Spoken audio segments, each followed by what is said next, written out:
నమస్తే. వైసీపీ ఏర్పడిన నాటి నుంచి ఇన్నాళ్ళు ఒంటరి పోరాటం చేసినటువంటి వైసీపీ అధినేత జగన్మోహన్ రెడ్డి తన రూటు మార్చనున్నారా? అధికార టీడీపీ కూటమిపై పోరాటం చేసేందుకు కలిసి వచ్చే శక్తులతో కలిసి ప్రజా ఉద్యమాలు, అదేవిధంగా ప్రభుత్వంపై ఒత్తిడి, ప్రజా సమస్యలపై పోరాటం కొనసాగించాలనుకుంటున్నారా? ప్రస్తుతం జరుగుతున్నటువంటి పరిణామాలు చూస్తే ఇదే నిజమనిపిస్తుంది.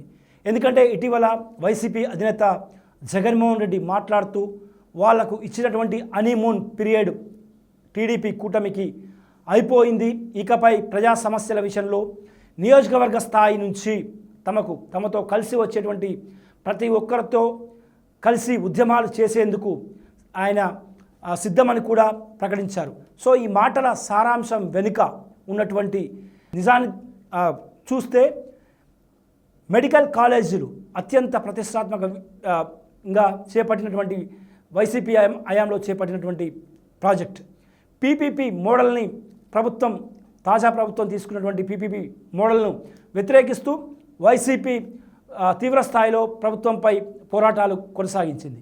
అదే స్థాయిలో కమ్యూనిస్టులు కూడా ప్రభుత్వంపై పోరాటం చేసినటువంటి సందర్భం కనిపిస్తుంది. సో వేర్వేరుగా పోరాటాలు చేయడం వల్ల కొంత ఇబ్బందికర పరిస్థితులు నెలకొన్నాయన్నది కూడా ఇటు కమ్యూనిస్టులు అటు కొంత వైసీపీ ద్వితీయ శ్రేణి నాయకులు చెబుతున్నటువంటి మాట. ఇటీవల వైసీపీ అధినేత చేసిన కామెంట్స్తో రానున్న రోజుల్లో కమ్యూనిస్టులు అదేవిధంగా కలిసి వచ్చే స్వచ్ఛంద సంస్థలతో పోరాటం చేసేందుకు వైసీపీ డిసైడ్ అయినట్లు కనిపిస్తుంది. ఎందుకంటే ఎన్నికలు వేరు, ప్రజా ఉద్యమాలు వేరు.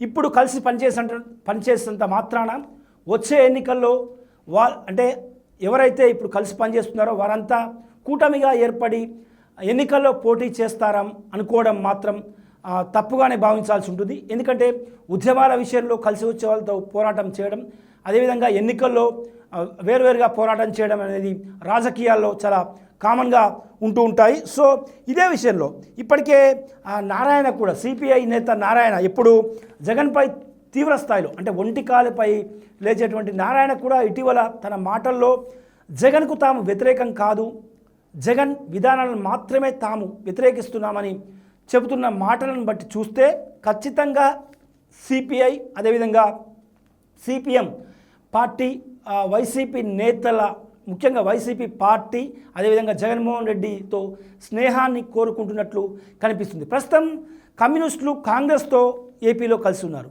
సో కాంగ్రెస్తో కలిసేందుకు జగన్మోహన్ రెడ్డి ఎప్పుడూ సిద్ధంగా లేడు. ఎందుకు అంటే తాను కాంగ్రెస్ను వ్యతిరేకించి కాంగ్రెస్తో విభేదించి బయటకు వచ్చారు. అదే స్థాయిలో కాంగ్రెస్ తనను ఇబ్బంది పాలు చేసింది. అదేవిధంగా దాదాపు 16 నెలల జైలు జీవితం కాంగ్రెస్ వల్లే ఆయన అనుభవించారు. కాబట్టి సో ఎట్టి పరిస్థితుల్లో టచ్ మీ నాట్ అనే కాన్సెప్ట్తో కాంగ్రెస్ విషయంలో జగన్ ముందుకెళ్ళబోతున్నారు. ఇక మిగతా విషయానికి వస్తే బీజేపీ, జనసేన ఆల్రెడీ కూటమిలో భాగస్వామ్య పక్షాలుగా ఉన్నాయి. కేవలం లెఫ్ట్ పార్టీలు మాత్రమే, సిపిఐ సిపిఎం మాత్రమే చౌరస్తాలో ఉండడంతో వారితో కలిసి ప్రజా ఉద్యమాలు నిర్మించేందుకు కూడా వైసీపీ నేతలు పావులు కదుపుతున్నట్టు తెలుస్తుంది. ఈ మధ్య కమ్యూనిస్టులు చేసేటువంటి కామెంట్స్ కూడా వైసీపీకి సపోర్ట్గా ఉండడంతో కూడా ఈ అనుమానాలకు బలం చేకూర్చినట్లయిందని కూడా పొలిటికల్ సర్కిల్లో పెద్ద ఎత్తున చర్చ జరుగుతున్నటువంటి పరిస్థితి. ఎందుకంటే వచ్చే 3 ఏళ్ళు చాలా క్రూషియల్ కాబట్టి ఇప్పటికే కూటమి నేతలు అనేక అంటే ఇసుక కావచ్చు, మైనింగ్ కావచ్చు, అనేక అవినీతి ఆరోపణలు కావచ్చు, ఇవన్నీ వెల్లువెత్తుతున్నటువంటి తరుణంలో కలిసి పోరాటం చేయాల్సిన ఆవశ్యకత ఉందని కూడా ఇటు కమ్యూనిస్ట్ పార్టీలు అదేవిధంగా వైసీపీ నేతలు భావిస్తున్నట్లు తెలుస్తుంది. ఒకవేళ అన్నీ కుదిరితే అతి త్వరలోనే కమ్యూనిస్టులు వైసీపీతో జతకట్టేటువంటి అవకాశాలు లేకపోలేదని కామ్రేడ్స్ చెబుతున్నటువంటి పరిస్థితి. అయితే ఇది కేవలం 2024 ఎన్నికల వరకు మాత్రమే ఈ ప్రజా ఉద్యమాలు, ప్రభుత్వంపై ఒత్తిడి తేవడం విషయంలో, ప్రజా ఉద్యమాలు నిర్వహించడంలో, ధర్నాలు, నిరసనలు చేయడం వరకు మాత్రమే పరిమితమవుతుంది. 2024 ఎన్నికల్లో మాత్రం వైసీపీ ఒంటరిగానే పోటీ చేస్తుంది. తాము 175 నియోజకవర్గాల్లో తాము ఒంటరిగానే పోటీ చేస్తామని కూడా వైసీపీ కీలక నేతలు చెబుతున్నటువంటి మాట. సో మరి కమ్యూనిస్టుల విషయంలో అంటే ప్రస్తుతం కాంగ్రెస్తో జత కట్టినటువంటి కామ్రేడ్ల విషయంలో మరి జగన్ ఎటువంటి స్టెప్ తీసుకుంటున్నారన్నది వేచి చూడాల్సినటువంటి పరిస్థితి.